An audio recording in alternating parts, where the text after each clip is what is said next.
வாழ்க வளமுடன். Welcome to TNPSC stars channel. Students, இன்றைக்கி உங்களுக்கான வீடியோ 8th ஸ்டாண்டர்ட் சோசியல் ஹிஸ்ட்ரியில் 4th லெசன். ஓகேங்களா? பீப்புள்ஸ் ரிவல்ட் இதுதான் பார்க்க போகிறோம். மக்களின் புரட்சி. சரியா? ஏற்கனவே இதில் நம்ம 1 மார்க் போட்டோம்.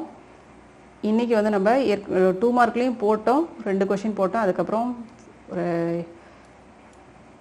கண்டினியூ பண்ண முடியல.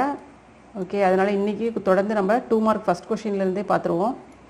2 மார்க் 5 மார்க் 10 மார்க் எல்லாமே பார்த்துருவோம் இன்றைக்கி. ஓகே ஓகே பாருங்கள், ஃபஸ்ட் கொஷின் பாருங்கள். What do you know about the Palayakkaras? Name some of them. பாளையக்காரனா யார்? அவங்களில் பாளையக்காரர்கள் சிலவற்றை குறிப்பிடுக அப்படிங்கிறாங்க.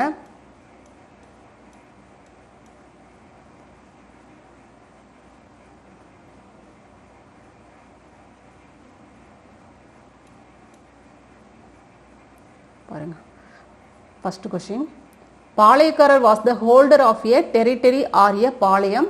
These palayams were held in military tenure and they extended their full cooperation to be need of the Nayaks. The பாளையக்காரர்ஸ் collected taxes of which 1/3 was given to the Nayak of Madurai, another 1/3 for the expenditure of the army and the rest was kept for themselves. ஓகேங்களா? So பாளையக்காரர் அப்படிங்கிறவங்க என்னதுங்க? ஒரு பிரதேசத்துக்கோ அல்லது பாளையத்துக்கோ உரிமையானவங்க ஃபுல்லாக. Okay, இவங்க வந்து military, அதாவது பாளையங்களில் இருக்கக்கூடிய இந்த பாளையக்காரர்ஸ் என்ன பண்ணுறாங்க, அங்கே நாயக்ஸ்க்கு வந்து எப்போவது மிலிட்ரி அந்த இராணுவம் ஏதாவது உதவி தேவைப்படும் போது, அதாவது போர்க்காலங்களில் இந்த மாதிரி எதிர்பாராத சூழல்களில் ஏதாவது ஹெல்ப் தேவைப்படும் பொழுது பாளையக்காரர்ஸ் என்ன பண்ணுறாங்க, தயங்காமல் முழு மனசோட ஃபுல் கோஆப்ரேஷன், எப்பெல்லாம் தேவை ஏற்படுதோ அப்போ ஃபுல் கோஆப்ரேஷனோட ஹெல்ப் பண்ணுறாங்க. பாளையக்காரருடைய டியூட்டி என்ன அப்படின்னா டேக்ஸ் கலெக்ட் பண்ணுறாங்க. அதில் 1/3 வந்து நாயக்கும், இன்னொரு 1/3 செலவுக்கு, ஆர்மி செலவுக்கு, அதுக்கும் அடுத்தது வந்து மீதி இருக்கிற இதுதான் தங்களுடைய செலவுக்கு அப்படின்னு சொல்லி வச்சுக்கிறாங்க. சரிங்களா? ஸோ பாளையக்காரர்களில் சிலர் யாரெல்லாம் அப்படின்னு பார்த்தோம்னா, கட்டபொம்மன், பூலித்தேவன், மருது பிரதர்ஸ், தீரன் சின்னமலை. நோட் பண்ணிக்கோங்க. கட்டபொம்மன் இங்கே பாக்ஸில் கொடுத்துருக்க பாருங்க, தெரியும் நினைக்கிறேன். கட்டபொம்மன், பூலித்தேவன், மருது பிரதர்ஸ், தீரன் சின்னமலை. ஓகேங்களா? ஏன்னா 2 டிவைட், நம்மளுக்கு 2 கொஸ்டின் இருக்குது இல்லையா, அதனால இதையும் சேர்த்து தான் நீங்கள் எழுதணும், கண்டிப்பாக எழுதணும். ஓகே,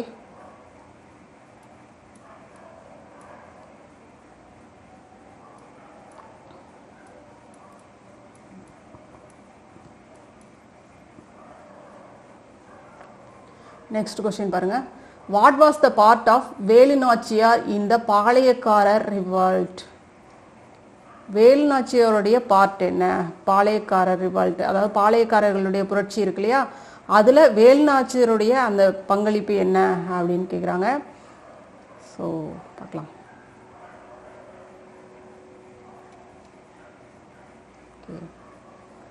பாருங்க, second question. Velu Nachiyar was a Queen of Sivagangai. At the age of 16, she was married to Muthuvaduganathar, the Raja of Sivagangai. In 1772, the Nawab of Arcot and the British troops invaded Sivagangai. They killed Muthuvaduganathar in Kaliyar Koil battle. So, Kaliyar Koil battle la Muthuvaduganathar கொல்லப்பட்டார். So அப்போ என்ன பண்ணாங்கன்னா, வேலுநாச்சியார் வந்து escape ஆகி அங்கிருந்து கோபால நாயக்கர், அவருக்கு கீழே அங்கே வந்து கோபால நாயக்கர் தான் இவங்களுக்கு வந்து ப்ரொடெக்ஷன் கொடுத்தாங்க. ஸோ அங்கே இருந்துக்கிட்டே என்ன பண்ணாங்க, பிரிட்டிஷ்க்கு எதிராக வந்து படைகளை திரட்டி பிரிட்டிஷ்க்கு எதிராக வந்து அங்கே அதாவது அட்டாக் பண்ணாங்க. அங்கே சூசைட், அதாவது தற்கொலைப்படை தாக்குதல்லாம் இருக்கு இல்லையா, அதில் வந்து தன்னுடைய ஃப்ரெண்டு வந்து, அதாவது தன்னுடைய உண்மையான நம்பிக்கைக்குரிய தோழியான குயிலி, அவங்களோட உதவியோட தற்கொலைப்படை தாக்குதலுக்கு ஏற்பாடு செஞ்சாங்க. அதாவது பிரிட்டிஷார் வந்து தன்னுடைய ஆயுதங்களை வந்து எங்கே பதுக்கி வச்சிருக்காங்க அப்படிங்கிறத கண்டுபிடிச்சு அந்த ஆயுதங்கள் குவிச்சு வச்சிருக்காங்க இல்லையா, அந்த இடத்துக்கு அந்த தற்கொலைப்படை தாக்குதல் நடத்தினாங்க. சரிங்களா? அவங்களுடைய ஃபுல் ஆயுதத்தையும் எல்லாத்தையும் ஒழிக்கணும் அப்படிங்கிறது அந்த நோக்கம் அது. ஓகே, ஸோ நம்மளுக்கு வந்து என்ன கேட்டிருக்காங்க, இவங்களுடைய பங்களிப்பு என்ன, எப்படி வந்து பிரிட்டிஷை எதிர்த்து இவங்க வந்து, அதாவது பாளையக்காரர்களில் வேலுநாச்சியாருடைய பங்களிப்பு என்ன பிரிட்டிஷ்க்கு எதிரான இது அப்படின்னு கேட்குறாங்க. ஸோ இதில் வந்து நம்ம இவங்க அதாவது முத்துவடுகநாதர் கொல்லப்பட்டார், அதுக்கப்புறம் என்ன பண்ணாங்க அப்படிங்கிறது இங்கே நம்மளுக்கு கொடுத்துருக்கிறது. சரிங்களா? ஸோ இது வேணாம் நம்மளுக்கு. அதுக்கப்புறம் நீங்கள் இந்த இடத்துல என்ன பண்ணுறீங்க, ஆஃப்டர் அவங்க கொல்லப்பட்டாங்க, ஆஃப்டர் வேலுநாச்சியார், சிங்கிற இடத்துல வேலுநாச்சியார் போட்டுக்கோங்க. ஆஃப்டர் வேலுநாச்சியார் ரீகேப்சர்டு சிவகங்கை, இல்லைன்னா வேலுநாச்சியார் ரீகேப்சர்டு ஆஃப்டர்னு தேவையில்லை. Velu Nachiyar recaptured Sivagangai and was again crowned as queen with the help of Marudhu brothers. She was the first queen to fight against the British colonial power in India. She is known by Tamils as Veeramangai and also known as Jhansi Rani of South India. ஓகேங்களா? So Marudhu பிரதர்ஸோட ஹெல்ப்னால மறுபடியும் சிவகங்கையை மீட்டெடுத்தாங்க. பிரிட்டிஷ்க்கு எதிராக first பிரிட்டிஷ்க்கு எதிராக வந்து போர் தொடுத்த முதல் பெண்மணி அப்படின்னு சொல்லி இந்தியாவை முதல் இந்திய பெண்மணி யார் அப்படின்னு பார்த்தோம்னா வேலுநாச்சியார் தான். சரிங்களா? இவங்க அதனால தான் இங்கே தமிழில் நம்ம தமிழர்களால் என்ன சொல்கிறாங்க, வீரமங்கை அப்படின்னு சொல்கிறோம். அது மட்டும் இல்லை, தென்னகத்தின் ஜான்சி ராணி அப்படின்னு நம்ம சொல்கிறோம். சரிங்களா? தென்னாட்டின் ஜான்சி ராணி, வீரமங்கை அப்படின்லாம் சொல்ல போட நம்ம இங்கே இவங்களை போட்டுறோம். சரிங்களா? அதான் she is known by Tamils as வீரமங்கை and also known as Jhansi Rani of south India. ஓகேங்களா? ஸோ இது ஃபுல்லாக எழுதிக்கோங்க. நம்மளுக்கு 2 மார்க் கொஷின் அப்படின்னு கேட்டால் நம்ம இது எழுதலாம். இது மட்டும் கொடுத்தோம்னாலே போதுமானது. சரிங்களா? நம்ம ஹைலைட் பண்ணியிருக்கிறது மட்டும் எழுதுங்க போதும். ஓகே, நெக்ஸ்ட் கொஸ்டின் பார்க்கலாம்.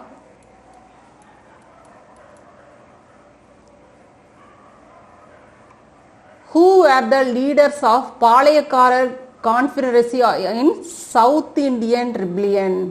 Okay, who were the leaders of பாளையக்காரர் confederacy in the South Indian rebellion? Okay, answer பாருங்க.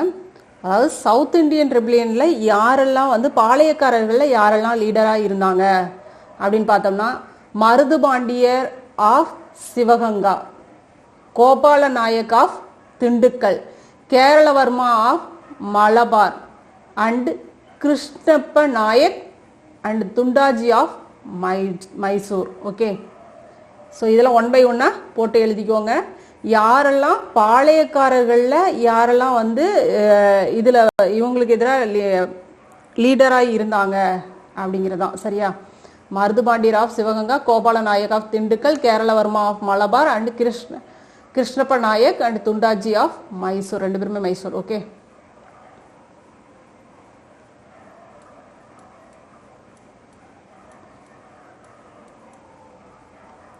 okay, next question, 4th question பாருங்க. What was the importance of Tiruchirappalli proclamation?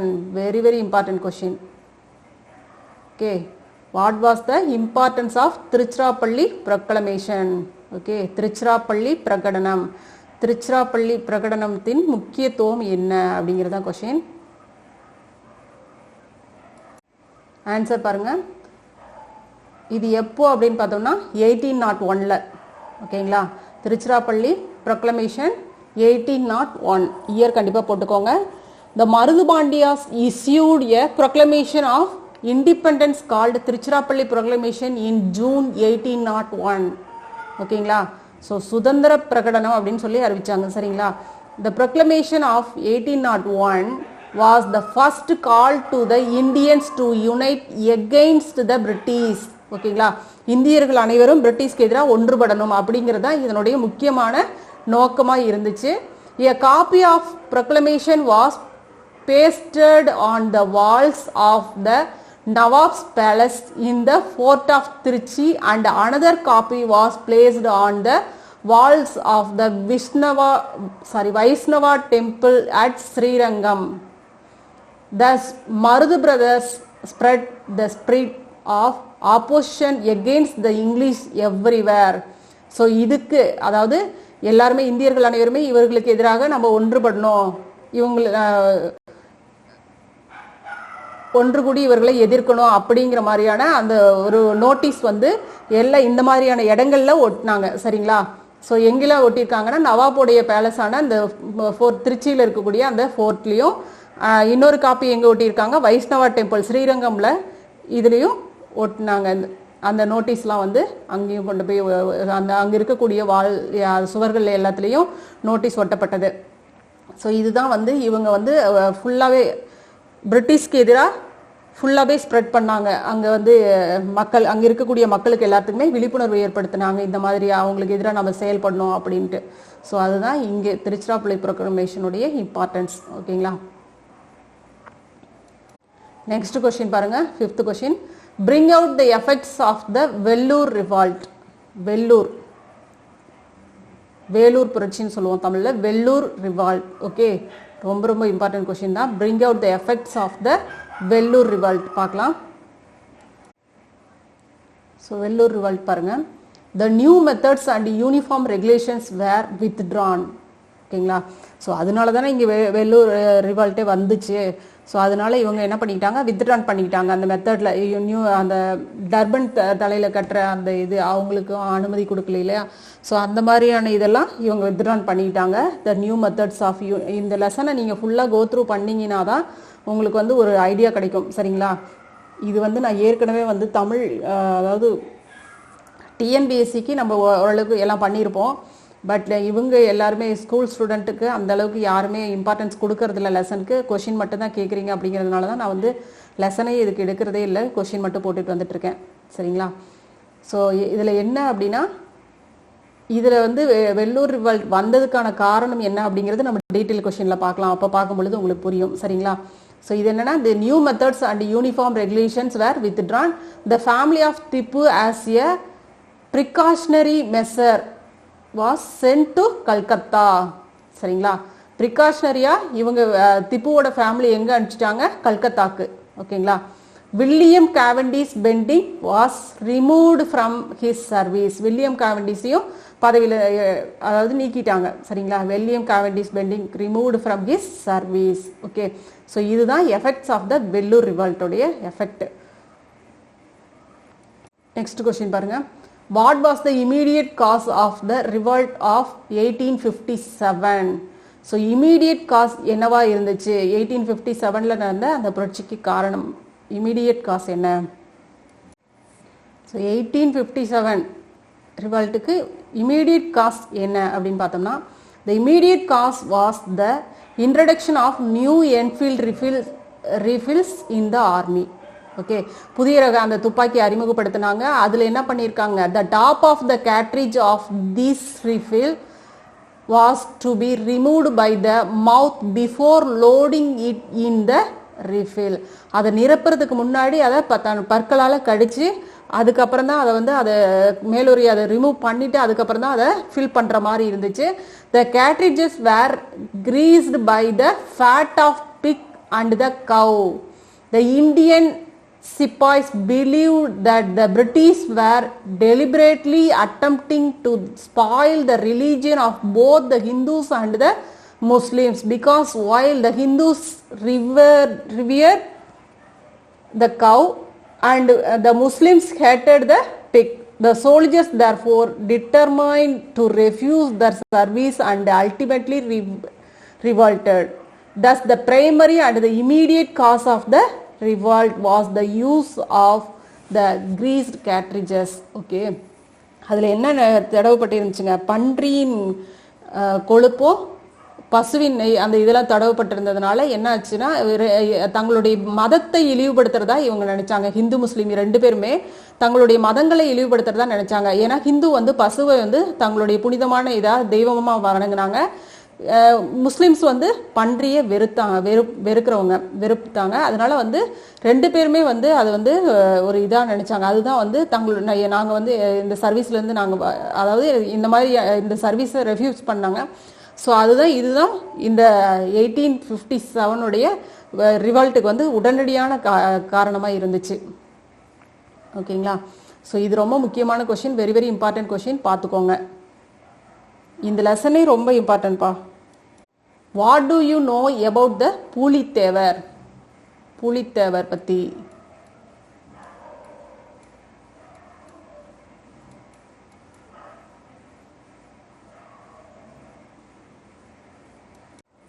பாருங்க பார்ட் 2ல first question. ஓகேங்களா, detail question. First question, Pulithevar was the pioneer in Tamil Nadu to protest against the English rule in India.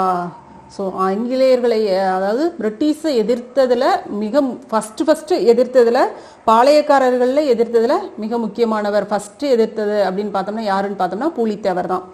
சரிங்களா. He was the Palayakkarar of the Nerkattum Seval near Tirunelveli. During his tenure, he refused to pay the tribute neither to Muhammad Ali, the Nawab of Arcot, nor to the English. Okay, so வந்து அதாவது tax இது வந்து கட்டுறதுக்கு முகமது அலிக்கும் கட்ட மறுத்தாரு, பிரிட்டிஷ்க்கும் வந்து நான் கட்ட முடியாது அப்படின்னு சொல்லிட்டு மறுத்தாரு. சரிங்களா, அவங்களை எதிர்த்து மறுப்பு தெரிவித்தார். Further, he started opposing them. Hence, the forces of the Nawab of Arcot and the English attacked Pulitevar. So அதனால என்ன பண்ணாங்க, இவர் மேலே அட்டாக் பண்ணாங்க, போர் தொடுத்தாங்க. But the combined force were defeated by Pulithevar at Tirunelveli. So இதை வந்து இவங்களை எதிர்த்து புலித்தேவர் வந்து வெற்றி பெற்றாரு. ஸோ இதில் வந்து அவங்க தோத்துட்டாங்க. Pulitevar was the first Indian king to have fought and defeated the British in India.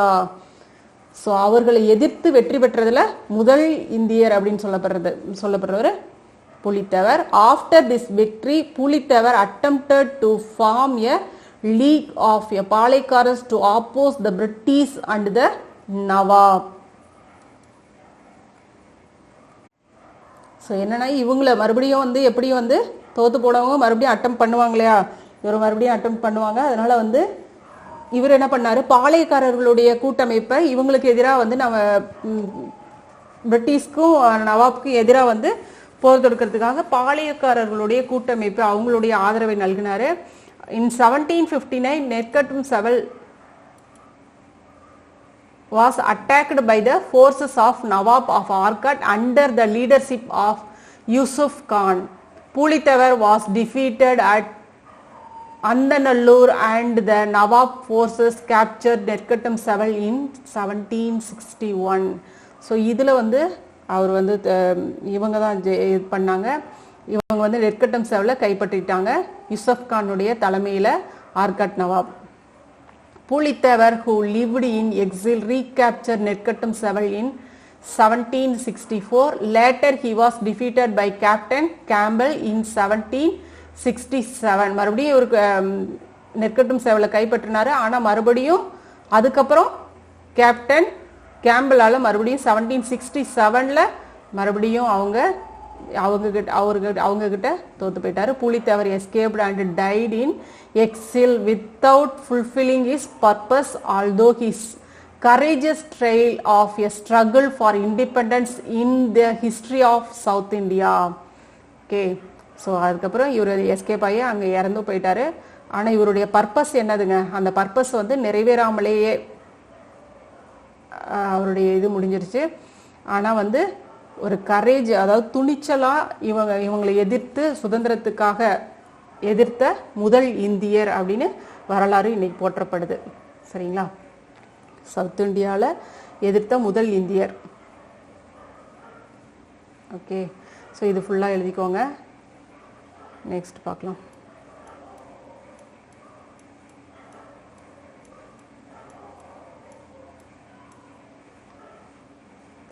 Explain the events that lead to conflict between Dheeran Chinnamalai and the British.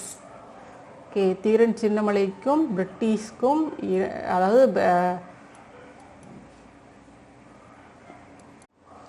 தீரன் சின்னமலைக்கும் பிரிட்டிஷ்க்குமான அந்த மோதல்கள் ஏற்படுவதற்கான அந்த சூழல்கள் என்னவாக இருந்துச்சு. ஓகே, அதுதான் நம்ம பார்க்க போகிறோம். பார்க்கலாம். Dheeran Chinnamalai was born at Melapalayam in Chennimalai near Erode. His original name was Theerthagiri. He was a பாளையக்காரர் of Kongu country who fought the British East India Company.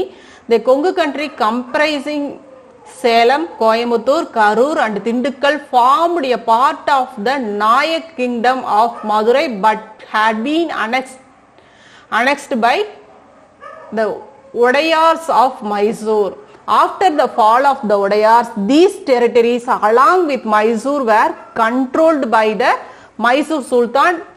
After the third and fourth Mysore wars, the entire Kongu region passed into the hands of the English. Okay, so மூன்றாவது மைசூர் போர், நான்காவது மைசூர் போர்ல முழுவதுமாவே எங்க hand over பண்ணிட்டாங்க, இங்கிலீஷ்க்கே hand over பண்ணியாச்சு. ஏன்னா தோற்கடிக்கப்பட்டார் இல்லையா சுல்தான் வந்து. So அதனால அவங்க கேப்சர் பண்ணாங்க. Dheeran Chinnamalai was trained by French military modern warfare. He was along the side Tipu Sultan to fight against the British East India Company and got victories against the British. Okay, இவர் வந்து French மிலிட்ரியால இவர் நல்லாவே modern வார் அந்த மாதிரி அந்த மெத்தடுக்கு இவர் நல்லாவே train ஆயிருந்தாரு. இவர் திப்பு சுல்தான் கூட இணைஞ்சு பிரிட்டிஷை வந்து எதிர்க்கிறதுக்காக இவர் நல்லாவே அவரோட இணைஞ்சு பண்ணிட்டு இருந்தாரு. After Tipu Sultan death, Chennimalai settled down at Odanilai and constructed a fort there to continue his struggle against the British. So தொடர்ந்து ஓடாநிலை, அதாவது ஆஃப்டர் திப்பு சுல்தான் வந்து இறந்ததுக்கு அப்புறம் இவர் வந்து ஓடாநிலையிலே தங்கிட்டாரு. அங்க வந்து ஒரு கோட்டையும் கட்டி அங்கேயே தங்கினாரு. தொடர்ந்து வந்து ஸ்ட்ரகிள் கொடுத்துக்கிட்டே இருந்தாரு, பிரிட்டிஷ்க்கு வந்து ஸ்ட்ரகிள் கொடுத்துக்கிட்டே இருந்தாரு. He sought the help of Marathas and Marudh Pandiyar to attack the British at Coimbatore in 1800. British forces managed to stop the armies of the Allies and hence Chennimalai was forced to attack Coimbatore on his own. So அவர் மட்டுமே தனிச்சு, ஏன்னா இவங்க வந்து இவங்க கிட்ட help கேட்டாங்க. But British வந்து அதுக்கு ஒத்துக்கல. அவங்கள இந்த கூட்டுப்படைகளை வச்சு பிரிட்டிஷ் எதிர்க்கலான்னு பார்த்தாரு. ஆனா இந்த கூட்டுப்படைகள் கூட ஜாயிண்ட் ஆகிறதுக்கு பிரிட்டிஷ் வந்து எகென்ஸ்டா இருந்ததுனால இவர் மட்டுமே தனியா நின்று கோயம்புத்தூர் அட்டாக் பண்ணாரு. அங்க நின்று அட்டாக் பண்ணாரு. His army was defeated and he escaped from the British forces. So இவர் மட்டுமே தனியா போர் புரியக்கூடிய சூழ்நிலை இருந்ததுனால பிரிட்டிஷ் ஆர்மி ஈஸியா அவரை வந்து கேப்சர் பண்ணி அங்க வந்து அவங்க வெற்றி பெற்றாங்க. ஸோ பிரிட்டிஷ் கிட்ட இருந்து இவர் எஸ்கேப் ஆனாரு. Chennimalai engaged the guerrilla warfare and defeated the British in the battle at Kaveri, Odanilai and Arachalur. During the final battle, Chennimalai was betrayed by his cook Nallappan and was hanged in Sangagiri Fort in 1805. Okay, இவர் வந்து என்ன போர் முறை பின்பற்றினாரு அப்படின்னா gorilla போர் முறை யார் வந்து பேசிக்காவே பின்பற்றுவாங்க அப்படின்னு பார்த்தோம்னா நம்மளுக்கு தெரியும், மராத்தாஸ் தான் அந்த போர் முறை. அதாவது கொரில்லா போர் முறை அப்படின்னா எப்படி என்ன அப்படின்னு பார்த்தோம்னா மறைஞ்சிருந்து தாக்குறது, சரிங்களா? குரங்குகள் மாதிரி, அதாவது ஒளிந்து அந்த எங்க இருக்கிறாங்கன்னே தெரியாது, சடனா வந்து அட்டாக் பண்றது, அதுதான் கொரில்லா போர் முறை அப்படின்னு சொல்றோம். மறைஞ்சு ஆள் இருக்கிறது எதுவுமே எந்த இடத்துலயுமே அதுக்கான இதே இருக்காது, ப்ரூஃபே இருக்காது, அந்த மாதிரி ஒளிஞ்சிருந்து தாக்குவாங்க. அதுதான் கொரில்லா போர் முறை. அதை தான் இவரு கையாண்டாரு, சரிங்களா? ஸோ அந்த மாதிரியான ஒரு இதுதான் துணிச்சலான ஒரு வீரர். ஆனா கடைசியா என்னாச்சு அப்படின்னா இவருடைய சமையல்காரனாலேயே இவர் வந்து பிரிட்டிஷ் கிட்ட காட்டி கொடுக்கப்பட்டாரு. இவர் வந்து தூக்கிலிடப்பட்டார். எங்க அப்படின்னு பார்த்தோம்னா சங்ககிரி போர்ட்லயே தூக்கிலிடப்பட்டார். எப்போ? 1805ல. ஓகே,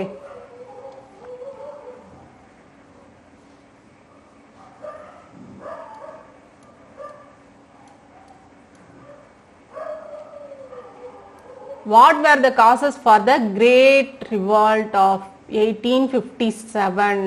okay, 1857 உடைய அந்த காசஸ்லாம் என்ன?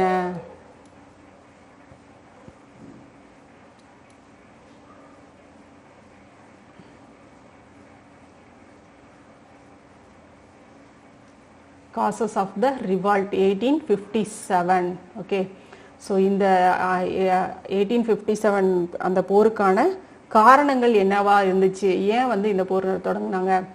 The most important cause of revolt 1857 was the popular discontent of the British policy of economically exploiting India. This hurt all sections of society. The peasants suffered due to high revenue demands and the strict revenue collection policy. So இது ஒரு பெரிய விஷயமா இருந்துச்சு revenue அப்படிங்கிறது. இவங்களுடைய அந்த சுரண்டல் கொள்கை, சரிங்களா, discontent of the British policy, so economically exploiting India. So இதில் என்னன்னா, அதாவது இவங்க நிறைய பேர் சஃபர் ஆனாங்க இல்லையா அந்த ரெவன்யூ சிஸ்டம்னால, அது மக்களால் முடியல. அதில் அது வந்து ஒரு வெறுப்பாச்சு இந்த 1857 ரிவால்ட்டுக்கு. அது ஒரு காரணம். Policies of doctrine of lapse, subsidiary alliance and the policy of effective control created discontentment among people. Annexation of Awadh proved that even the grueling loyalty cannot satisfy British greed for territories.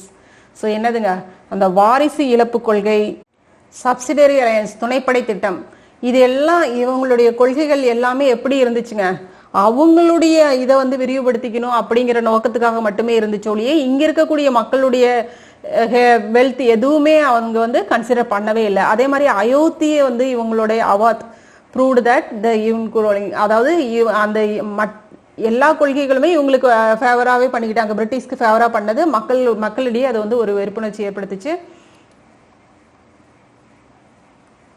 The conversion activities of Christian missionaries were looked upon with suspicion and fear. The priests and the Mullahs showed their discontent against the British rule. So இவங்க சமய பரப்பாளர், கிறிஸ்துவ சமய பரப்பாளர்கள்லாம் மக்கள்கிட்ட வந்து இந்த கொள்கைகள்லாம் பரப்புனப்ப கூட மக்கள் எப்படி அவங்கள பார்த்தாங்க அப்படின்னா, ரொம்ப பயந்தும் மக்கள்கிட்ட வந்து அது வந்து ஒரு வெறுப்பாகவும் தான் அது பார்க்கப்பட்டுச்சு. சரிங்களா, இது இவங்க ஏதோ நம்ம கிட்ட திணிக்கிறாங்க அப்படிங்கிற அளவுக்கு தான் அவங்க பார்த்தாங்க. ஸோ அது ஒரு காரணம். அபாலிஷன் ஆஃப் ப்ராக்டிசஸ் லைக் சதி, female infanticide, support to widow remarriage and female education were seen by many as interference in their Indian culture by the Europeans. So இதில் என்ன அப்படின்னா, இது ஓகே நல்ல விஷயம்தான், பட் இங்கே வந்து நம்மளுக்கு கலாச்சார ரீதியாக இந்தியன் கலாச்சார ரீதியாக வந்து சதி ஒழிப்பு இருந்துச்சு, ஃபீமேல் அதாவது பெண்ணடிமை அந்த இதெல்லாம் இருந்துச்சு இல்லையா. அதே மாதிரி விதவை திருமணம் இதெல்லாமே வந்து என்ன பண்ணாங்க அப்படின்னா, பிரிட்டிஷ் வந்து இதுக்கு ஆதரவு, அந்த சதி அப்படிங்கிறது உடன்கட்டை ஏறுறது, அதாவது கணவன் இறந்தோடனே மனைவி உடன்கட்டை ஏறுறது, அதையெல்லாம் பிரிட்டிஷ் ஒழிச்சாங்க. அதே மாதிரி ஃபீமேலுக்கு வந்து கல்வி கொடுக்கணும், ஃபீமேல் வந்து அஃபெக்ட் ஆகுறது, இதெல்லாம் வந்து தடுத்தாங்க. ரீமேரேஜ், விடோ வந்து ரீமேரேஜ் பண்ணது, இதுக்கு எல்லாமே பிரிட்டிஷ் வந்து ஆதரவு தெரிவிச்சாங்க. ஆனால் இங்கே இருக்கக்கூடிய அது கல்ச்சர், அதே மாதிரி ஃபீமேலுக்கு எஜுகேஷன், பெண் கல்வி அப்படிங்கிறதுக்கான இதெல்லாமே பிரிட்டிஷ் கொண்டு வந்தாங்க. இந்த மாதிரியான இன்டர்ஃபரன்ஸ் இதெல்லாம் வந்து மக்களுக்கு பிடிக்கல, இங்கே இருக்கக்கூடிய இந்தியன் கல்ச்சர்ஸ் ஃபாலோ பண்ணுறவங்களுக்கு பிடிக்கல. இதுவும் ஒரு காரணமாக இருந்துச்சு. The Indian Sepoys were looked upon as inferior beings and treated with contempt by their British officers. They were paid much less than the British soldiers.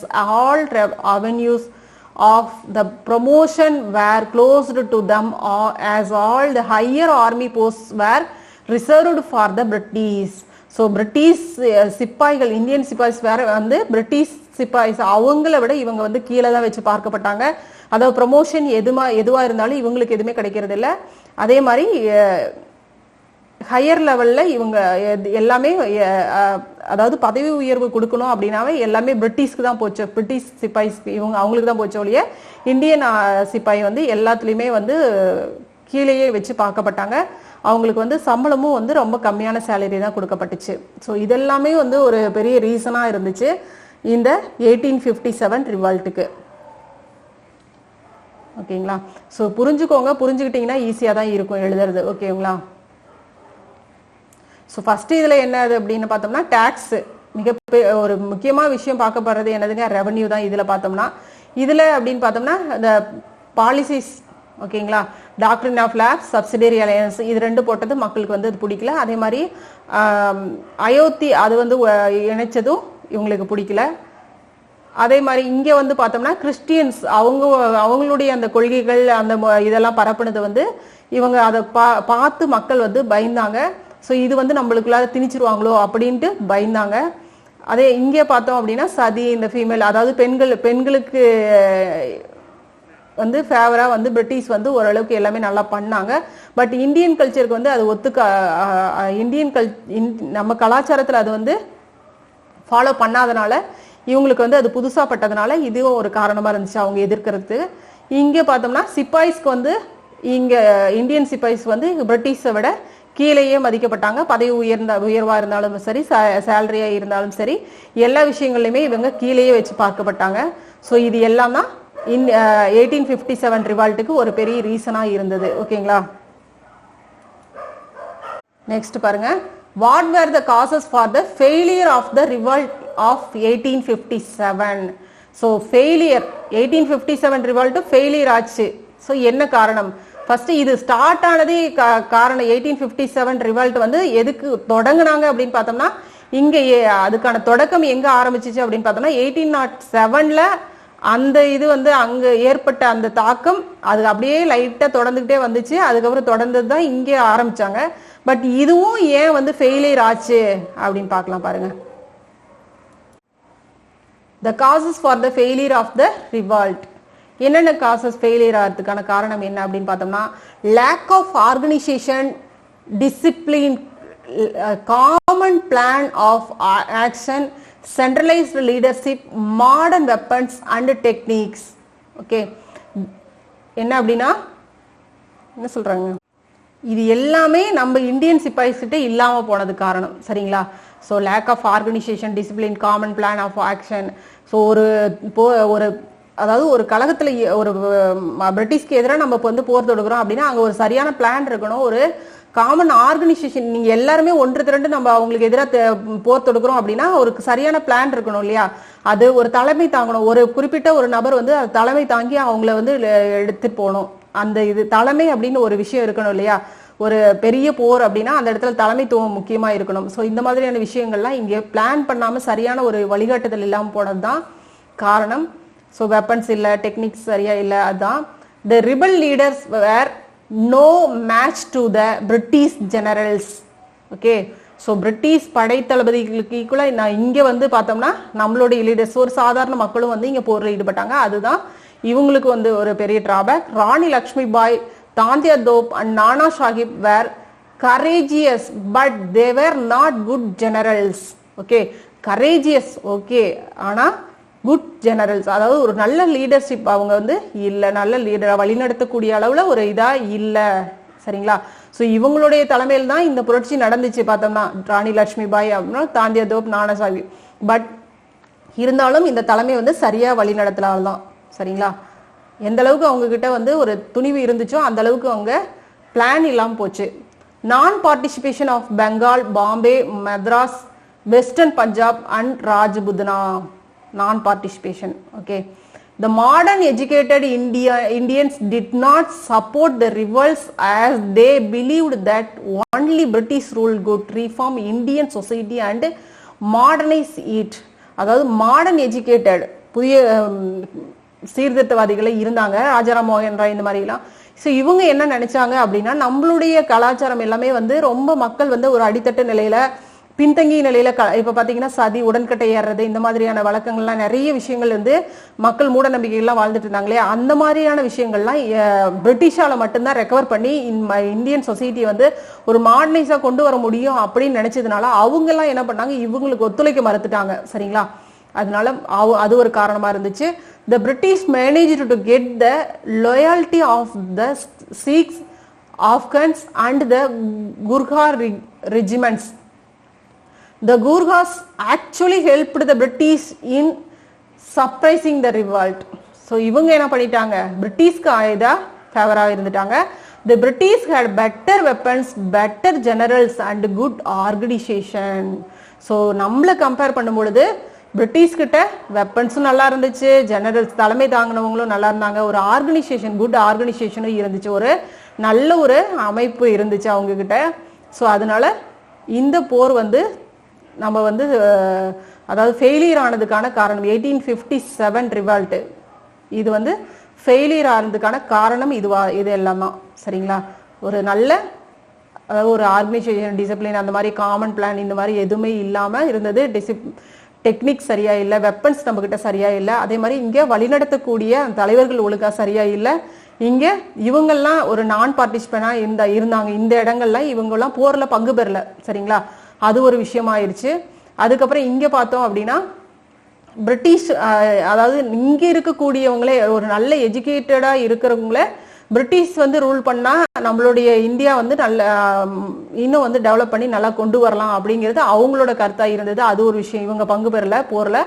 அதே மாதிரி இங்க பார்த்தோம் அப்படின்னா பிரிட்டிஷ்க்கு வந்து உள்ள இருக்கக்கூடியவங்களே வந்து பிரிட்டிஷ்க்கு ஆதரவாயிட்டாங்க. இந்தியன்ஸே வந்து பிரிட்டிஷ்க்கு ஆதரவா இங்க வந்து இந்த ரிவால்ட்ல பங்கு பெற்றாங்க. அதே மாதிரி இங்க பிரிட்டிஷ் இதுல பார்த்தோம் அப்படின்னா அவங்க கிட்ட ஒரு நல்ல வெப்பன்ஸ் இருந்துச்சு, நல்ல ஜெனரல்ஸ் இருந்தாங்க, அதே மாதிரி ஆர்கனைசேஷனும் நல்லா இருந்துச்சு. ஸோ இதெல்லாம் தான் இந்த ஃபெயிலியருக்கான காரணங்கள். ஓகே ஓகே, ரொம்ப ஈஸி தான், புரிஞ்சுக்கிட்டீங்க அப்படின்னா வெரி வெரி ஈஸி. ஓகே, இந்த லெசனை பொறுத்த வரைக்கும். அடுத்தது பாருங்க, ஹையர் ஆர்டர் திங்கிங்ல ஒரே கொஸ்டின் தான் இருக்குன்னு நினைக்கிறேன். ஓகே, எஸ், ஒரு கொஸ்டின் தான் இருக்கு, பார்க்கலாம். Prove that there was no common purpose among the leaders of the Great Revolt of 1857. என்னதுங்க, அதாவது இந்த ரிவல்ட்ல வந்து தலைவர்கள் இதுல பங்கு பெற்றாங்க இல்லையா, அவங்களுக்குள்ளார ஒரு பொதுவான கருத்து, ஒரு காமன் கருத்து, பர்பஸ் அந்த மாதிரியான ஒரு இது இல்லை. அப்படி இருந்துருந்துச்சு அப்படின்னா ஒரே நோக்கமா இருக்கணும். இப்போ ஒரு போர்ல ஈடுபடுறோம் அப்படின்னா எல்லாத்தோடைய நோக்கமும் ஒரே நோக்கமா இருந்துச்சு அப்படின்னா அது ஒரு குறிப்பிட்ட இலக்கை நோக்கி அந்த பயணம் கரெக்டா போகும். ஆனா இங்க பார்த்தோம் அப்படின்னா அது எல்லாத்துக்கும் வந்து ஒரே குறிக்கோள் இல்லாம இருந்தது. அது என்ன அப்படின்னு சொல்லி நிரூபி அப்படின்னு சொல்றாங்க. ஸோ அது என்னன்னு பார்க்கலாம். பாருங்க எப்படி எழுதலாம், உங்களுக்கு தெரியும்னு நினைக்கிறேன். கொஞ்சம் லெட்டர்ஸ் கொஞ்சம் சின்னதாக தான் இருக்கும், பட் என்னால் இந்த அளவுக்கு தான் உங்களுக்கு கொடுக்க முடியுது. ஏன்னா